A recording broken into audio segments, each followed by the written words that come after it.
In the lexicon of youth, there is no such word as fail. Remember the story about the boy who wanted to march in the circus parade? When the show came to town, the bandmaster needed a trombonist, so the boy signed up.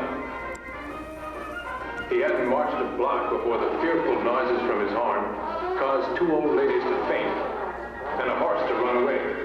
The bandmaster demanded, "Why didn't you tell me you couldn't play the trombone?" And the boy said, "How did I know? I never tried before." Many years ago, I might have done just what that boy did. Now I'm a grandfather and have a good many gray hairs and what a lot of people would call common sense. But if I'm no longer young in age, I hope I stay young enough in spirit never to fear failure. Young enough still to take a chance and march in the parade. This was the philosophy of one man, Walt Disney. My dad worked as a carpenter in Chicago on the World's Fair building. He worked for $1 a day. And out of that, he and my mother saved enough money to go and visit. Eventually, he ended up in Chicago as a contractor. My mother drew the plans. My dad would build the houses, and he was doing that when I was born. December 5th, 1901. My dad made some money as a contractor, and he wanted to get back to the farm. They finally ended up buying this farm in Marceline, Missouri. I had two pals. One of them was Grandpa Taylor, who was a Civil War veteran. And another one was a retired doctor by the name of Doc Sherwood. And Doc had this beautiful stallion, Rupert. Doc had me come over one time and he brought my crayons and my big cheap tablet. I was going to draw a picture of Rupert for him. He was going to give me a nickel or something. But this day I'd never seen Rupert so restless. And I was trying to draw him and I'd get one stick down for a leg and then Rupert would turn around. And I'd have him from a profile, I'd move around the front view and Doc couldn't hold Rupert still. So it turned out to be quite a mess, but he liked it. Things got pretty tough on the farm. My dad had that sickness and decided to sell the farm. But then he had to auction all the stock and things. And then he said the cold of the winter, and I remember Roy and myself going out and going all around to the different little towns and places, packing up these posters at the auction. So they sold out, took the money, and they went to Kansas City. My dad bought this Kansas City Star route. You know, Star route was quite a thing. They gave me a small route. Oh, I must have had 15 customers. I was about 9 or 10 when I started that. In the winter, we'd go out at 3:30 in the morning right after a blizzard or in a blizzard. Or in pouring rain, it didn't matter. I did that for 6 years. It was tough. It was 17, and moved to Chicago, and I didn't move.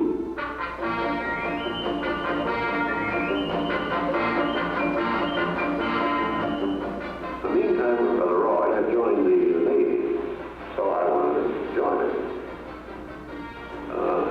Another boy, I don't think he's as old as I was, but he looked over. We went to the Navy, and they turned us down. He seemed too young. Finally, this kid came in to me very excited. He said, "There's something just forming here that you and I can get in." I said, "What is it?" He said, "An ambulance unit." So we went down and signed up, and we were on our way to France. And we became replacements. I was assigned to evacuation hospital number 5 in Paris. I had my drawing board right by my bunk.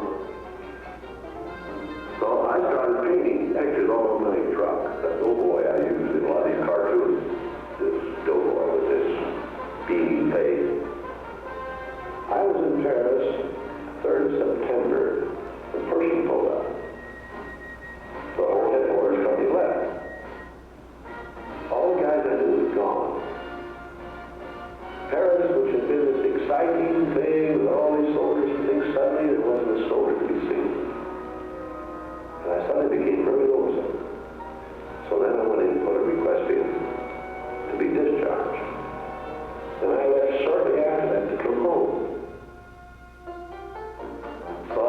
Chicago. That's where my parents were living. And my father said, Walter, Mr. Strogan, he's got a job for you, $25 a week, and all of that. And I said, Dad, I want to be an artist. And my dad, he just couldn't buy that. So I went to Kansas City, and Roy was in Kansas City working in a bank. So I went into this Kansas City Film Ad Company. So that was where I got started in the animation business. The first money that I made, I bought this motion picture camera called the Universal. But I wanted to experiment making the theatrical cartoons. So I started experimenting at night, and I worked on a little idea that I had that I wanted to sell to the Newman Theater, a chain of about 3 theaters. I called the things Newman Laugh-O-Grams. Well, I was desperately trying to get something that would get a hold, could catch on. So I was thinking if I had something with a novel twist, I might crack the market. They had had the cartoons working with the humans. The cartoon would always come off the drawing board and run around in a real room and work with a real person. I said, well, maybe I'll pull a reversal on it. I'll put the humans in with the cartoon. I found a little girl that had been posing for some of the commercial things.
Mickey's first actual screen appearance was at the Old Colony Theater in New York in Steamboat Willie.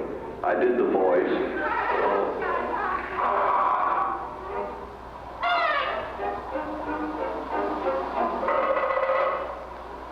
Mickey was the first cartoon character to stress personality. I thought of him from the first as a distinct individual, not just a cartoon type or symbol going through comedy routine. Mickey was simply a little personality assigned to the purposes of laughter. By nature, I'm an experimenter, so with the success of Mickey, I was determined to diversify. I had another idea which was plaguing my brain. It was the Silly Symphonies. It was a series without a central character. With a series like that, I felt it would give me a chance to really develop my medium.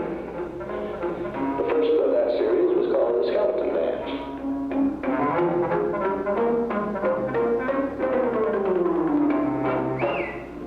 Technicolor about that time came out with their 3-color process. I was very excited about it. I had a picture of work called Flowers and Trees. I finished about half of it in black and white. But I just felt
fairy tales I might do, and Snow White was one of them.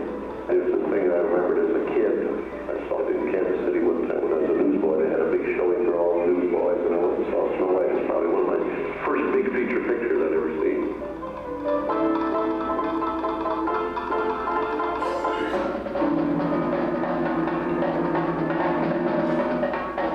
But anyway, to me, I thought it was a perfect story. I had the heavy, I had the prince, the girls, the romance, I had the sympathetic dwarfs and things.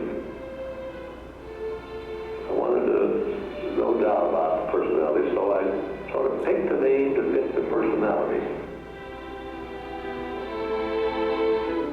So when I had bashful, he was bashful. I had happy, he was happy. I had doty, he was doty. I got voices for everybody. Look, the phone. It's been swept. But we couldn't find a voice for doty. So we said, well, let's let him be mute, you see. We just won't give him a voice. That'll make him different. And it worked. We started Snow White sometime late 35, and we had it running in the theaters December 37. So actually, it was around 2 years in the making. We had a big premiere in the Carthy Circle Theater, big, grand Hollywood premiere. All of Hollywood brass turned out for a cartoon.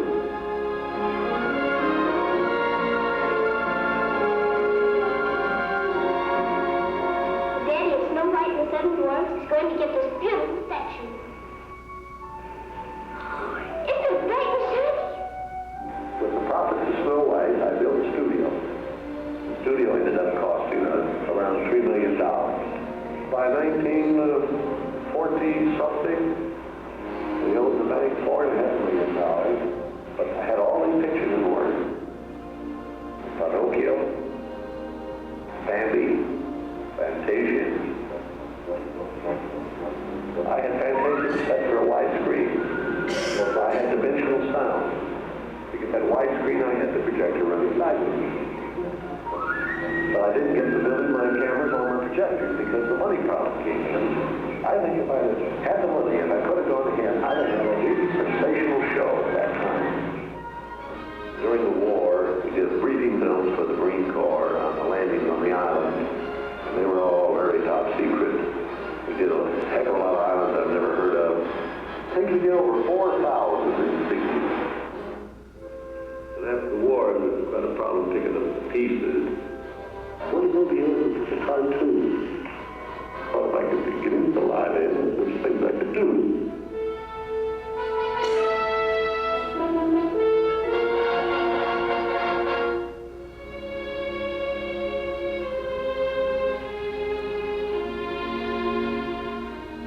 I wanted to see if I couldn't do something in an educational way. So I sent this crew to Alaska. And I got a group of educators together. We discussed what we might do. And out of it, I came up with this. It can be educational, but don't label it as such. So I took the film that I shot about the seals on this island, made it into an entertainment package. I coined this title, True to Life Adventure. And I wanted to know different types of things that I could do with my organization. That I could say I could tell on my nose one of these pictures, but I had another one right behind it that would hit. So then I started out, and the first one I think I did was Cinderella.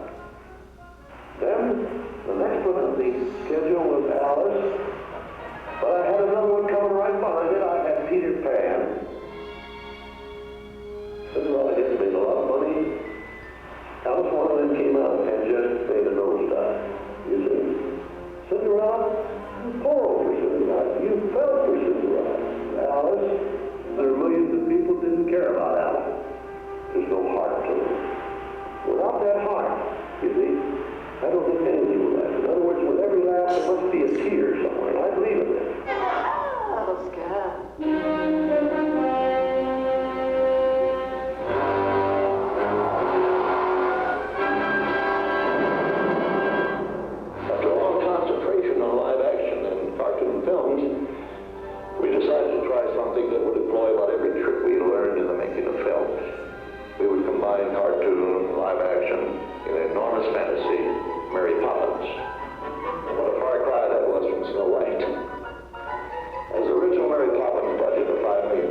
share with you some of our ideas, some of the philosophy for Disney World.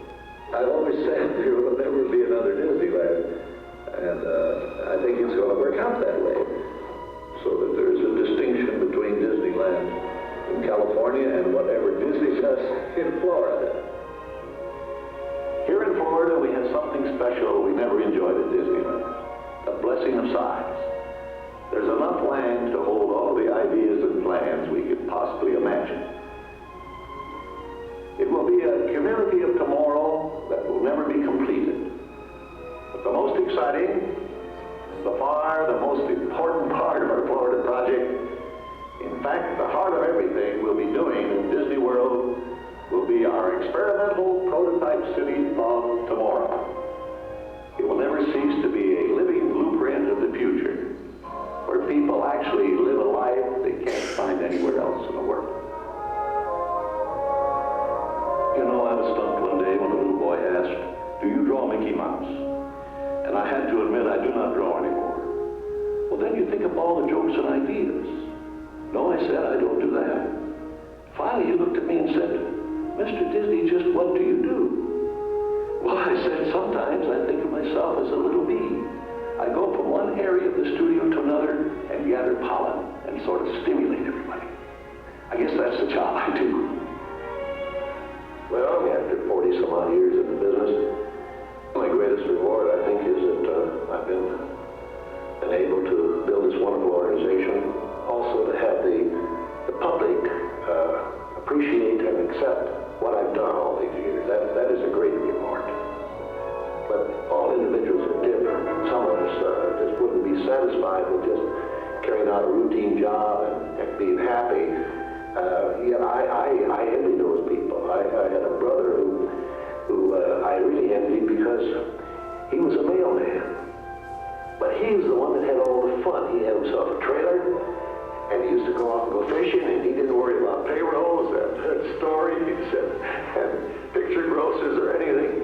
And he was the happy one. I always said, he's the smart Disney.